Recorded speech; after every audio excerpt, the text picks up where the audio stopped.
저는 교도소에서 강력범죄자들 교육한 지 올해 14년째인데요. 교도소 안에 소시오패스 진짜 많습니다. 소시오패스는 자기의 이득을 너무나 잘 챙기고 성공을 위해서라면 무슨 짓이든 할 수 있어요. 그리고 나에게 이득이 될 사람들에게는 굉장히 친절하고 예의 발라요. 그런데 내가 이득 볼 게 없으면 관계를 딱 끊어버립니다. 그래서 소시오패스들에게 당하지 않으려면 반갑습니다. 지식인의 서재 구독자 여러분, 저는 심리상담가 박상미입니다. 여러분, 오늘은요 관계를 좀 멀리 해야 될 사람 4가지 유형에 대해서 말씀드리려고 합니다. 첫 번째, 소시오패스입니다. 소시오패스는요 정말 특별한 사람이 아닙니다. 우리 주변에 정말 많아요. 인구 25명 중에 1명. 직장에서는 너무 많이 만나죠. 그리고 소시오패스는 자기의 이득을 너무나 잘 챙기고 성공을 위해서라면 무슨 짓이든 할 수 있어요. 그래서 사실 사회적으로 성공한 사람들이 굉장히 많습니다.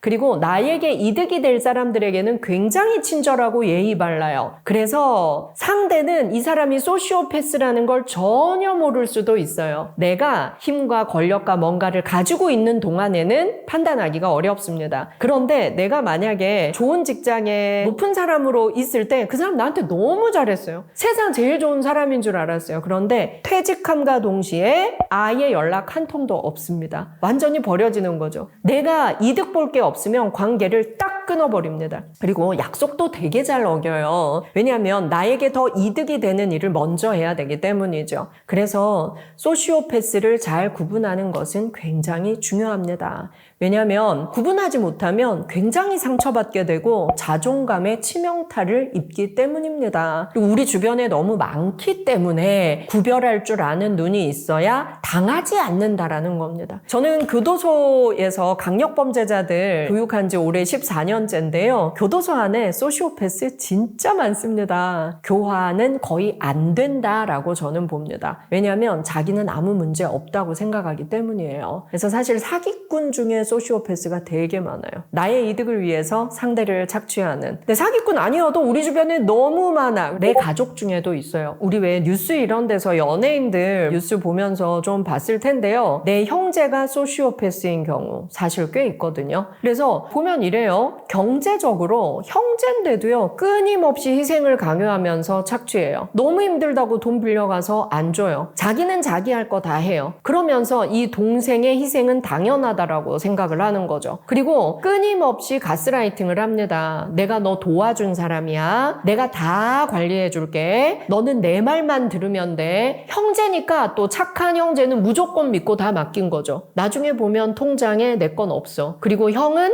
형 가족 위해서 다 썼어. 이런 경우가 사실 소시오패스예요. 그래서 소시오패스는 내 형제, 내 가족 중에도 있을 수 있기 때문에 체크리스트 한번 해볼게요. 5가지 해볼게요. 첫 번째, 나의 이득을 위해서라면 무엇이든 한다. 그래서 상대를 착취합니다. 그리고 죄책감을 전혀 느끼지 않아요. 내 이득이 1번입니다. 두 번째가 뭐냐면요. 내 이득이 먼저기 때문에 관계는 아주 우습게 생각합니다. 그래서 정말 진심의 관계, 오래된 우정, 나는 무조건 네 편, 너는 무조건 내 편 이런 게 없어요. 관계에 있어서도 뭘까요? 나한테 이득이 되나 안 되나 이 기준밖에 없습니다. 그래서 이득이 된다면 어때요? 바짝 숙이고 굉장히 친절하고 잘해요. 근데 나에게 이득이 안 되면 그날로 끝인 거예요. 전화가 와도 짜증나고요. 문자가 와도 짜증납니다. 그래서 나에게 이득이 안 되는 순간 바로 차단도 이 사람들은 눌러버릴 수가 있습니다. 자, 소시오패스의 특징 3번째, 아까 말했지만 약속을 정말 잘 어깁니다. 근데 이게 사람마다 달라요. 나에게 이득이 될 사람이라면 그 사람 집에서 오늘 이사하는데 청소가 너무 힘들어. 무조건 달려가서 육체적 노동도 다 할 수 있어요. 나에게 이득이 된다면 무엇이든 그 사람을 도울 수 있어요. 그런데 나에게 이득이 안 돼요. 그리고 중간 정도야. 그래서 약속을 잡았어. 근데 더 이득이 되는 사람이 연락이 오잖아요. 그러면 오늘 약속 캔슬하면서도 하나도 죄책감이 들지 않아요. 그러면서 거짓말을 잘합니다. 갑자기 차 사고가 났대. 갑자기 우리 엄마가 아프시대. 그리고 갑자기 장례식장에 가야 된대. 이런 갑자기라는 이유가 되게 많아요. 그런데 가만 생각해보면 얘랑 약속했는데 갑자기 오늘 무슨 일이 발생해서 약속이 자꾸 캔슬된 경험이 2번을 넘어간다면 소시오패스일 확률도 좀 있습니다. 왜냐하면 항상 무게를 정해서 나에게 더 이득이 될 쪽으로 시간을 쓰기 때문에 나는 계속 밀려나는 것이죠. 네, 그리고요 4번째 특징입니다. 거짓말 되게 잘한다 그랬잖아요. 근데 여러분 거짓말은요 기억력이 짧기 때문에 꼬리가 밟히거든요. 근데 이 사람들은요 거짓말이 탄로 났을 때 당황하거나 미안하거나 부끄럽거나 이게 없어요. 바로 피해자 코스프레로 갑니다.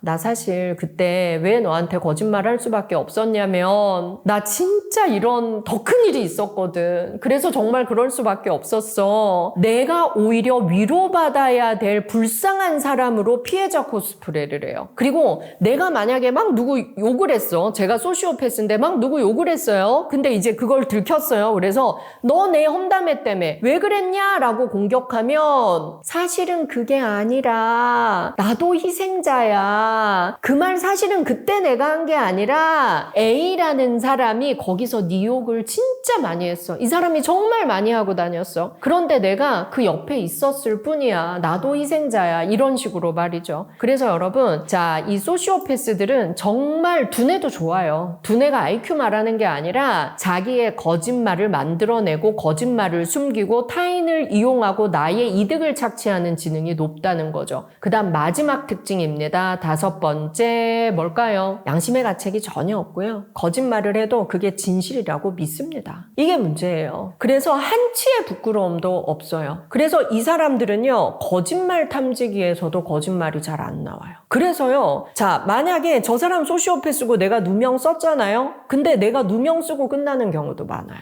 그런데 여러분 이거 기억하셔야 돼요. 제가 아까 그랬죠. 거짓말은 오래 간다 못 간다? 오래 못 간다. 그래서 소시오패스들이요. 영원히 자기의 거짓말과 그리고 자기 이득을 위해서 막 이렇게 행동하는 거 영원히 그렇게 할 수가 없습니다. 피해자들끼리 모이면 돼요. 피해자가 2명만 모여도 그 사람의 특징 파악하고 우리 이렇게 대처하자. 이렇게 할 수 있어도 우리가 당하지 않고 살 수 있습니다. 처음에는 당해요. 왜냐하면 너무 친절해요. 그리고 너무 거짓말을 잘해서 진짜보다 더 진짜 같아요. 제가 아까 사기꾼 중에 많다 그랬잖아요. 그리고요 피해자 코스프레를 너무 잘해. 그래서 이 사람이 가해자인 줄 알았는데 이 사람도 희생당했네? 이런 느낌을 갖게 합니다. 그래서 우리가 속기 쉽습니다. 그러나 2번, 3번 속는 건 우리 잘못. 2번, 3번 속아서는 안 된다. 그래서 소시오패스에 대해서 공부해야 돼요. 착한 호구 이렇게 정해드리겠습니다. 자, 소시오패스들은요 자기의 그런 것들이 탄로날 만한 사람, 아주 똑똑하고 냉정해 보이는 사람한테는 처음부터 안 해요. 왜냐하면 그 에너지가 너무 들고 그리고 너무 빨리 탄로나면 내가 성취를 할 게 줄어들잖아요. 그래서 굉장히 온순한 사람들을 찾아 나섭니다. 그래서 나르시시스트랑 소시오패스 좀 비슷한 점이 많아요. 그런데 나르시시스트보다 저는 더 위험한 게 저는 소시오패스라고 생각합니다. 왜냐하면 나르시시스트들은요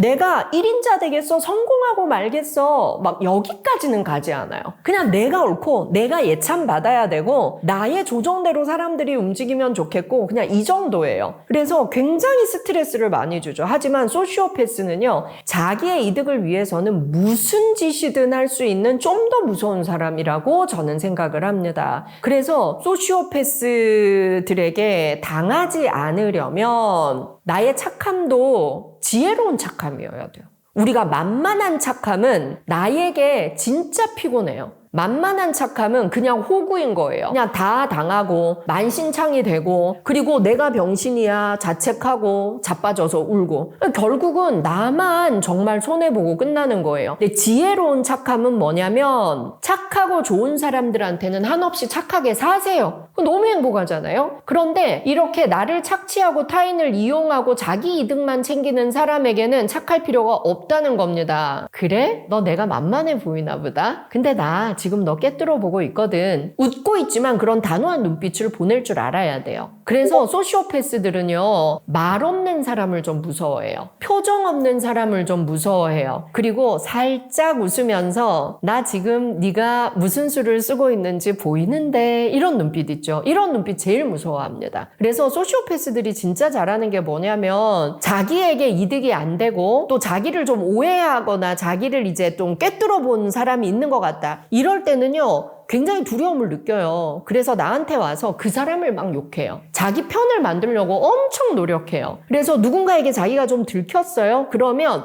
이 착해 보이는 사람한테 와서 자기가 먼저 선점하는 겁니다. 그 사람이 얼마나 나쁜지 욕하고, 그럴 때 절대로 말려들면 안 돼요. 무표정으로. 여러분, 그래요? 진짜 그랬어요? 이건 동조했다라고 생각해서 소시오패스들은 딴 데 가서 분명히 말해요. 박상미 씨도 동조하던데 뭐. 이렇게 말하거든요. 그래서 그 사람이, 소시오패스가 누구의 험담을 하거나 누구의 모함을 할 때는요, 무표정으로 들어야 돼요. 아, 그런가요? 저는 잘 못 느꼈는데, 아, 그런가요? 이 정도에서 끝내야 돼요. 어떤 뭐 깜짝 놀라거나 동조하거나, 어머 그 사람 그렇게 안 봤는데 진짜요? 이런 거 절대 하면 안 돼요. 그렇게는 안 봤는데 그런가? 이 정도에서 끝내세요. 그러면 이 인간은 말려들지 않네, 에너지 많이 들겠다, 다른 먹잇감 찾아 나서자, 이렇게 되기가 굉장히 쉽습니다. 제가 소시오패스 거짓말 잘한다 그랬잖아요. 소시오패스까지는 아니어도 거짓말 잘하는 사람이 있어요. 세상에 선의의 거짓말이란 저는 없다고 생각합니다. 선의의 거짓말이란 상대가 나중에 시간 지나고 나서 그때 너 그 거짓말 해줘서 고마워, 네가 거짓말 해준 덕분에 내가 살았어, 이 정도 돼야 선의의 거짓말이에요.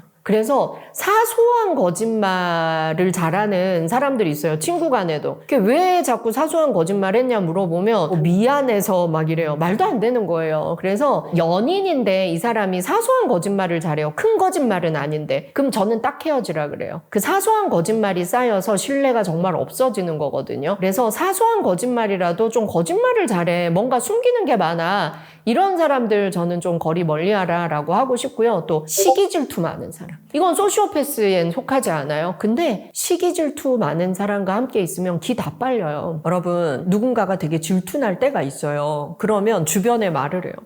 나 저 사람 너무 질투나, 저 사람 너무 말 잘하지, 저 사람 너무 강의 잘하지, 근데 유머도 있지, 글도 잘 써, 너무 질투나. 근데요, 저는 이 단어를 질투라고 쓰지 않아요. 부럽다라고 표현해요. 너무 부러워. 여러분, 건강한 질투가 바로 부러움이에요. 그래서 건강한 질투, 부러움은 마음껏 느껴도 돼요. 그리고 그 사람 옆으로 가야죠. 그리고 친하게 지내면서 배워야 되죠. 그런데 뭔가가 되게 부러울 때 정말 부정적인 질투, 시기심이 발동해서 그 사람을 끌어내리려는 사람들이 있어요. 10년 동안 친구예요. 30년 동안 친구예요. 그런데 끊임없이 시기 질투하면서 옆에 붙어있는 친구들 많아요. 특히 여자들. 그거 친구 아니에요. 그거 병든 관계. 진작 끊어야 되는데 질질 끌어왔어. 빨리 끊어야 돼요. 그래서 이 친구는 나랑 친하긴 한데 나한테 시기 질투 좀 많은 것 같아. 나한테 진짜 기쁨의 칭찬, 기쁨의 축하, 이런 게 좀 없는 것 같아. 그러면 저는 헤어져야 될 시기라고 봅니다. 가까이 안 하는 게 좋다고 봐요. 저도요, 진짜 친구의 기준 이런 거 따질 때 이 친구가 나에게 시기 질투가 좀 많은가, 진심의 축하, 진심의 기쁨, 이런 걸 나누는 게 좀 적은가 생각해보고, 그렇다면 저도 멀어지는 쪽을 택합니다. 이런 사람 좀 멀리하는 게 좋고요. 또 하나, 오해 잘하는 사람. 그거 오해야. 그리고 뭐 오해 풀어, 이런 대화를 자주 해야 되는 경우가 좀 있다면 멀리하는 게 좋아요. 자, 상대에 대해서 자꾸 오해한다는 건요, 어쩌다가 아니에요. 오해할 준비가 되어 있는 거예요. 나의 진심을 있는 그대로 이 사람은 받아들일 지금 준비가 안 된 겁니다. 그래서 자꾸 오해한다는 건 나를 자꾸 비틀어 보는 거예요. 그리고 나를 부정적으로 자꾸 보고 싶은 거예요. 그러니까 오해하는 거예요. 그래서 관계에서 자꾸 이 사람 자꾸 나 오해하는 횟수가 좀 있어, 그럼 좀 멀어져야 되지 않을까 싶습니다. 네, 제가 진짜 좋은 사람 고르는 방법 알려드리겠습니다. 내가 뭐가 되게 잘 됐어, 나한테 좋은 일 있을 때 진심으로 기뻐하고 축하해주는 사람, 이거예요. 이게 되게 어렵거든.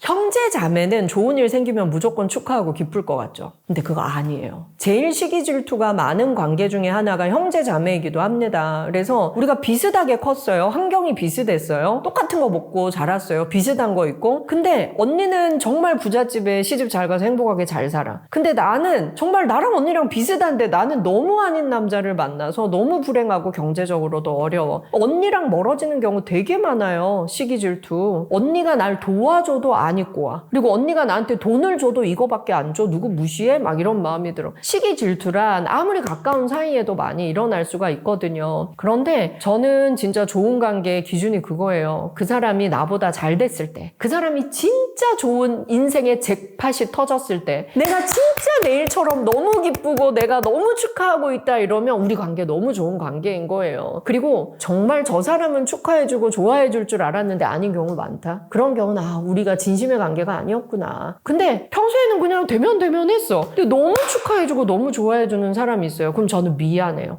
저 사람 진짜 나한테 진심이었는데 내가 몰랐구나. 은혜 갚아야겠다. 이런 생각이에요.